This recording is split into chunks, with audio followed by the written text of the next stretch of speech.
So Juneteenth is a holiday that an unofficial holiday that most Texans don't really even know what it is.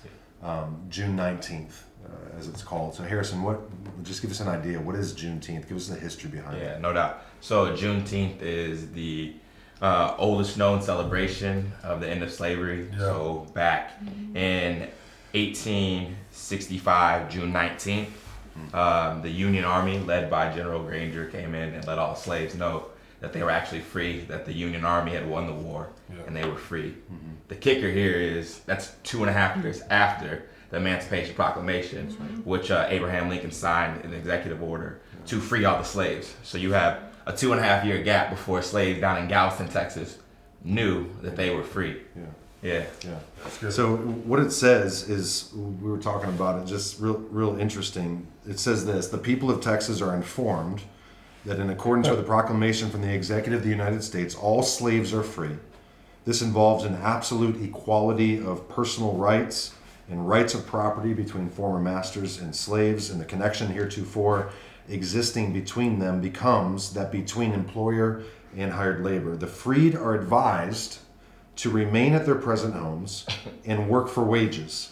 They are informed that they will not be allowed to collect at military posts, that they will not be supported in idleness either there or elsewhere. Just what does that talk to me about? Like what does the order sound like, and what does it feel like, and what are we actually celebrating then?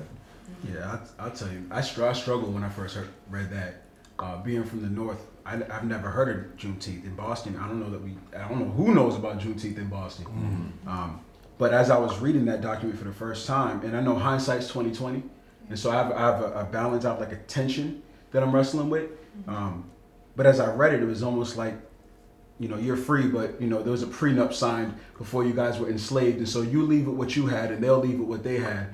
Knowing that the people who were enslaved all that time were property. They have no property. Right. Wow. And so it's kind of like, it's almost like it was a move to save face more than it was to actually help liberate the people and help them stand on their own 2 feet. They had no feet to stand on, and so yes, they can collect wages, and yes, they can work for hire. But what were the wages? It's almost like it's indentured servanthood for the rest of your life. Even though it says you're free, in reality, you can't let go of what you were, where you're from, where you were the last few years, because that's all you know, that's all you have. At the same time, my tension is, while looking at that like it was a problem, like, I was almost like, I was kind of angry reading it, because I'm like, at the same time, I don't want to devalue the people who sacrificed in order to get something like that done. Wow. Yeah. So Coleman, some people don't understand this, that a lot of African Americans don't celebrate July 4th, but then do Juneteenth. So did you have Juneteenth celebrations? Do you have Juneteenth? Man, talk to me about it. Yes, sir. I did, bro. I did. Juneteenth was actually one of the only times where the older black people in my city really taught us history. You know what I'm saying? And regarding the 1865 scenario and whatnot. That Harrison definitely articulated. So for us, in my hometown, I'm in a small town, West Texas. We had a huge parade in our part of the neighborhood, or our part of the city.